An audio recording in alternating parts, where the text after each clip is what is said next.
ছাদটা ভালো শুকিয়েছে, স্নান করে এগুলো মিলে দিয়েছি সব সুন্দর করে।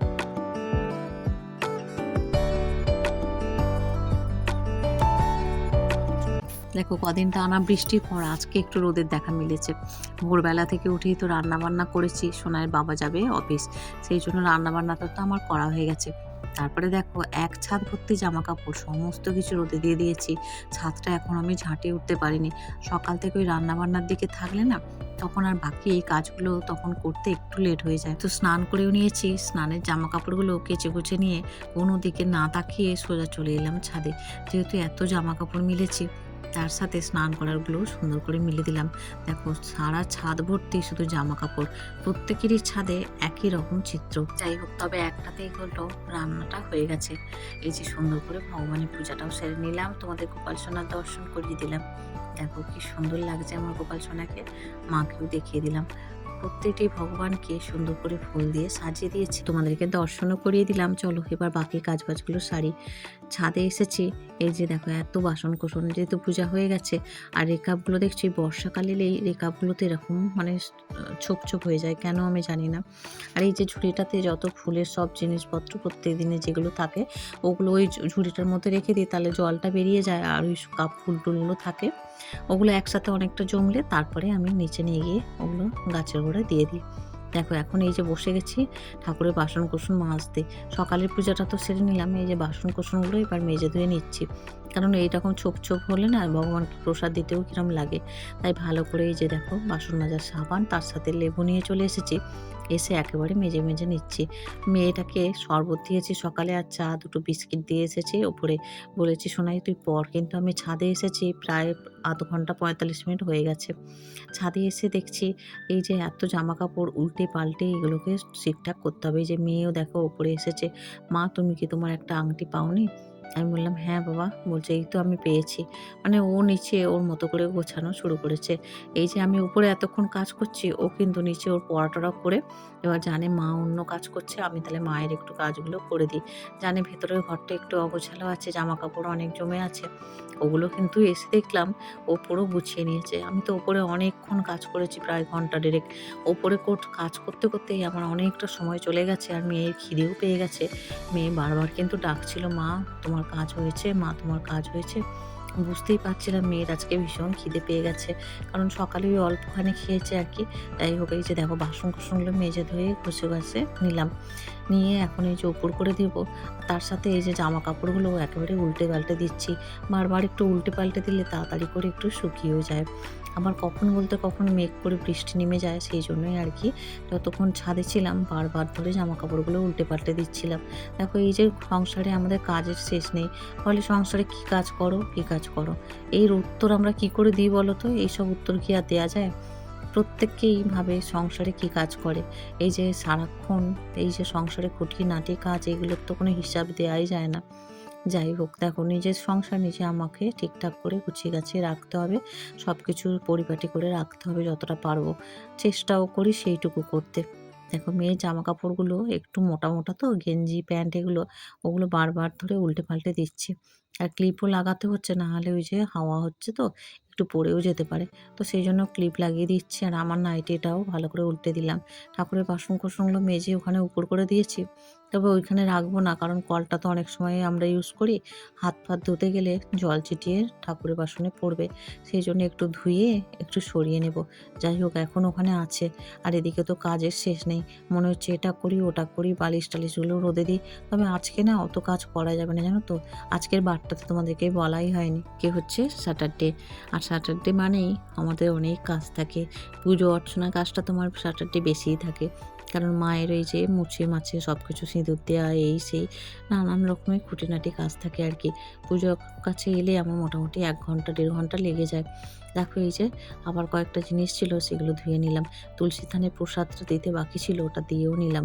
আর এই যে বাসনগুলো এখন উপর করে দিচ্ছি, যেহেতু পূজার আর কোনো জিনিসে আমি হাত দেবো না, তাই ছাদটা আজকে ভাবছি যে একটু ক্লিন করে নিই। কদিন বৃষ্টি হয়েছে তো, আর এখানে ওখানে একটুখানি একটু জল জমে আছে, ওগুলো একটু ক্লিন না করে নিলে এই যে জলগুলো বসবে, এটা কিন্তু ছাদের পক্ষে আমাদের খারাপই হয়।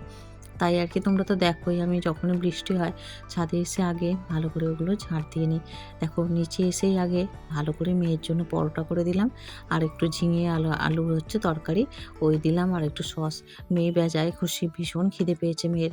আর সকালে যেহেতু আটা মাখাই ছিল, বাবাকে রুটি টুটি তো করে দিয়েছিলাম, তো সেই জন্য তাড়াতাড়ি ঝটপট খাবারটা দিতেও পারলাম। দেখো মেয়ের যদি খিদে পায় না আমার ভালো লাগে না, কারণ বাচ্চাকে মানে খিদে পেটে রেখে কোনো কাজই করতে আমার এতটুকু মন চায় না। আমি ছোট থেকেই শোনাই, যখন ছোট থেকে ছিল আর কি, তখন থেকেই যদি কোনো কাজে বাইরে যেতাম বা কোনো কিছু, ও তো ঘরে থাকে, ওকে আমি খাবার দিয়ে তারপরে আমি কিন্তু যাই। ২-৩ রকমের খাবার ওর সামনে রেখে প্লেটে করে রেখে চাপা দিয়ে তারপরে যাই। কারণ বাইরে বেরোলে কখন আসবো তার তো কোনো ঠিক থাকে না। আমি কোনো কাজে বাইরে বেরোলে মেয়ের জন্য খাবার-দাবার একদম প্লেটে করে রেখে দিয়ে ওকে বলে ভালো করে বুঝিয়ে তারপরে আমি যাই। দেখো এখন এসেছি, ভীষণ খিদে পেয়ে গেছে। ওপরেই তো ঘন্টা ১.৫-২ কাটিয়ে নিয়েছি। এখন এই যে মেয়েরও পেট ঠান্ডা হয়েছে, এরপর আমি একটু চা করলাম। মুড়ি আর চানাচুর দিয়ে চা দিয়ে খেয়ে নিলাম। মেয়েকে একটু পড়াতে বসলাম, কিন্তু মেয়ে তো এক ফোঁটা পড়লো না। আমার মাথাটা গিয়েছিল গরম হয়ে, যাই হোক চেঁচামেচি হলো একটু। তারপরে মেয়েকে স্নান করে খেতে দিয়ে, স্নান করিয়ে দিলাম, তারপরে খেতে দিয়ে আর এখন এই যে আমি বেরিয়ে এসেছি। আর এখন যাচ্ছি আমাদের হচ্ছে রেশন দোকানে। মাসে একটি দিন এত ঝামেলার দিন হয় যে কি বলি তোমাদের, এত ভিড় হয় যে সে মানে গেলে ঘন্টা ২-৩ মানে কিভাবে যে কেটে যায় তা বলে তোমাদের বোঝানো যাবে না, এত ভিড় হয়। সেই জন্য এই দুপুরবেলা যাচ্ছি, এখন এই ১:৩০টার মতো বাজে। মেয়ের যেহেতু খাওয়াও হয়ে গেছে, অসুবিধা নেই, মেয়ে এখন বসে থাকবে, কিছুক্ষণ খেলা করবে। তো এখন এই যে যাচ্ছি রেশন দোকানে, নরেন্দ্রপুরে আর কি স্টেশনে। তো ওই স্টেশনের কাছেই একদম হেঁটে মানে ২ সেকেন্ড লাগে স্টেশনে যেতে। তো ওই নরেন্দ্রপুরে গিয়ে ওখানে আমি রেশনের লাইনটা দিয়ে আবার বাড়ি ফিরবো। আবার বিকেলে যখন রেশন দেবে ৪টে থেকে, তখন আবার যাবো আর কি। মানে এই মাসে একটা দিন যে কি হেডেকের থাকে, তার উপর সোনার বাবা বাড়ি না থাকলে যেন আরও আমার মাথায় প্রবলেমটা, মানে আরও আমার হেডেকটা বেশি হয় আর কি। যাই হোক এখন এই যে রেশন দোকানে লাইনটা দিয়ে এখন ফিরছি, বাড়ি ফিরছি আর কি। এখনও হাতে অনেক কাজ আছে। সকাল থেকে তো ওই জামা কাপড় শুকনো নিয়ে অনেকটা টাইম কাটিয়ে ফেলেছি। এখনও আমি ঠিকঠাক করে সংসারের কাজগুলো গুছিয়ে উঠতে পারিনি, জানো তো। এখনও অনেক কাজ বাকি। এই যে তাড়াতাড়ি করে ঘরে ফিরছি, ঘরে ফিরে এখনও কিছু কাজ আছে, সেগুলো তোমাদের সাথে বাড়ি ফিরে শেয়ার করব। মানে আজ আমি যে ভয়েস দিচ্ছি, আজ আমি ভীষণ ক্লান্ত, জানো তো। কদিন ধরে বৃষ্টিতে ভিজেছি। আজকে মানে ২-৩ দিন তো ছুটি ছিল, সেই ৩ দিন ভালোই ছিলাম। আজকে আবার সেই স্কুলে গেলাম, আবার ভিজেছি। তাই ভয়েস দিচ্ছি, হয়তো একটু ক্লান্তি লাগবে আমার ভয়েসটা, জানি না। তোমরা একটু অ্যাডজাস্ট করে নিও মানিয়ে গুছিয়ে। দেখো বাড়ি ফিরেই এই যে ঘরটা মুছে নিচ্ছি। ঘর না মুছলে, বিশেষ করে শনিবার তো আমি কোনো দিনেও মানে ঘর এমনি ফেলে রাখি না, প্রত্যেকটা দিনই মুছি। তার উপর তো শনিবারটা হলে আমার ঘরদোর সব পরিষ্কার পরিচ্ছন্ন চাই। তার জন্য আমার যত কষ্টই হোক। ওদিকে চটপট ঘর মুছে চলে এলাম কয়েকটা জামা কাপড় নিয়ে। এই যে মেয়েও স্নান করেছিল, ওগুলো কেচে কুচে রেখে দিয়েছিলাম। তারপরে আমি স্নান করেছিলাম, আবার এসে গা ধুলাম আর কি। তো সেগুলো আবার মিলে দিলাম। দ্বিতীয়বারের পূজা সেরে কিছুক্ষণ শুয়েছিলাম। মেয়ে আর আমি দুজনে ঘুমিয়েছিলাম। উঠে আবার রেশন ধরতে গিয়েছিলাম। সোনাইয়ের বাবাও অফিস থেকে এসে একেবারে দুজনে রেশনটা ধরে নিয়ে বাড়ি ফিরলাম। সোনাইয়ের বাবাও ভীষণ ক্লান্ত, বলল আজকে ট্রেনে এত ভিড় হয়েছে ফিরবার সময়, আর ওই ভারী ব্যাগ নিয়ে দাঁড়িয়ে দাঁড়িয়ে একদম সেই মধ্যমগ্রাম থেকে, মানে ভীষণ কষ্ট হয়েছে। ওর বাবাও ভীষণ ক্লান্ত। তবে আজ শনিবার তো, আর বড় বাবার বার, আবার বড় বাবার কাছে পূজাও দিতে যেতে হবে। তো আমি বললাম, দেখো তুমি যদি যাও যাবে, নাহলে আমি দিয়ে চলে আসবো। বললো না ঠিক আছে, আমি পরে গা হাত ধুই, তারপর আমি যাবো পূজা দিতে। আর মেয়ে এদিকে বসে বসেই হাতের কাজ করছিল। এখন যেহেতু বিকেল, এখন কোনো তেমন কাজ নেই আর কি। এরপরে সন্ধ্যা নিবেদন করবো। মেয়েকে বললাম চল শোনাই দুজনে ছাদে যাই। ছাদে সুন্দর হাওয়া দিচ্ছে, বৃষ্টি তো পড়ছে না। মেয়ে আর আমি দুজনে চলে এলাম ছাদে। এসে মেয়েকে বললাম, শোনাই গাছের পাতা দেখ তো কোনটা শুকিয়ে গেছে। তো এইভাবে না ওকে ব্যস্ত রাখি আর কি, যে শুকনো পাতা যদি থাকে সেগুলো তুমি আস্তে আস্তে করে ছাড়িয়ে নাও বলে। সোনাই সেগুলো কাজ করছে, আর আমি এদিকে দেখো ভগবানের পূজাটা করে নিলাম। সন্ধ্যা নিবেদন করা তো অনেকটাই সময় লাগে, প্রায় ১৫-২০ মিনিট এই সন্ধ্যার টাইমটা যায়। কারণ গোপালকে শয়নে দেবো, সমস্ত কিছু কাজবাজ করব। আর এই যে সকালে তো বাসন কোসন মেজেই রেখেছিলাম, আবার এই বিকেলবেলাও যদি একটু তুমি গুছিয়ে গাছিয়ে মেজে টেজে রাখো না, তাহলে দেখবে ওই যে স্পটগুলো কম পড়ে। সেই হিসাবে আর কি এখন এই যে এগুলো মেজে নিলাম আর কি। আর সোনাকে বললাম, সোনাই তুই স্কিপিংটা করে নে, ১৫ বার কি ২০ বার করে নে। তো সোনাই ওখানে ওইসব করছে, আর আমি এদিকে সন্ধ্যাটা নিবেদন করে আর বাসন মেজে উপর করে ঠাকুর ঘরেই আর গোপালকে একেবারে শয়নে দেবো। তো এদিকে দেখো সোনাই করছে, এখন অনেকটা করতে পারছে ভালো করে। আগে তো দেখেছো একবার করেই করতো, তোমরা দেখেছো কি জানি না।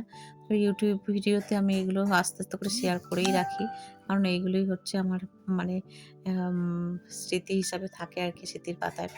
যাই হোক, এদিকে দেখো বাসন কোসন মাজা হয়ে গেছে, সন্ধ্যা অনেকটা নেমে গেছে আস্তে আস্তে। এই যে আমাদের ওই যে মন্দিরের চূড়া দেখা যাচ্ছে, ওই মন্দিরে দেখো এখন এই যে শাঁখ ঘন্টা বাজছে। ভালো লাগে, খুব সুন্দর লাগে আমাদের এই সন্ধ্যাবেলাটায়। চারিপাশে বেশ মন্দিরে হরিনাম সংকীর্তন হয়, বেশ ভালো লাগে। আর আমার ভগবানের দর্শন তোমাদের সন্ধ্যাবেলায় করিয়ে দিলাম। আজকে ভগবানকে দিয়েছিলাম লাড্ডু, তবে ওই যে 2টো লাড্ডু ছিল তো একটু ভাগ বাটোয়ারা করে দিলাম। আমরাও যেমন কম জিনিস থাকলে একটু ভাগ বাটোয়ারা করে খাই, তেমনি ভগবানের ক্ষেত্রেও আমি সেই রকমভাবেই মনে করি। শনিবার দিনটা ধূপ ধুনা চারিদিকে দিই। সেই কাজকর্মগুলো সেরে নিচে এসে সোনার জন্য দুধ সুজি করলাম। আমাদের একটু মুড়ি আর ঝুড়ি ভাজা, চানাচুর এগুলো নিলাম, আর তার সাথে চা। এগুলো সব কিছু নিয়ে এখন 3 জনে বসলাম একটু টিফিন করে। সোনাইয়ের বাবার কাছে পড়বে, আর আমি আবার ঘরে ওই যে অত জামা কাপড় সব কিছু শুকিয়েছে আজকে, সেগুলো আবার ফোল্ড করে জায়গা মতো তুলে রাখবো। তার সাথে আজকে সোনাই আর সোনাইয়ের বাবার আবদার একটু খিচুড়ি করে নাও। তো এই যে ডালে চালে বসিয়ে দিয়েছিলাম খিচুড়ি, আর গরম গরম খিচুড়ি খেলাম। এই নিয়েই আজকের দিনটা কাটালাম। আজকের ভিডিওটা তোমাদের কেমন লাগলো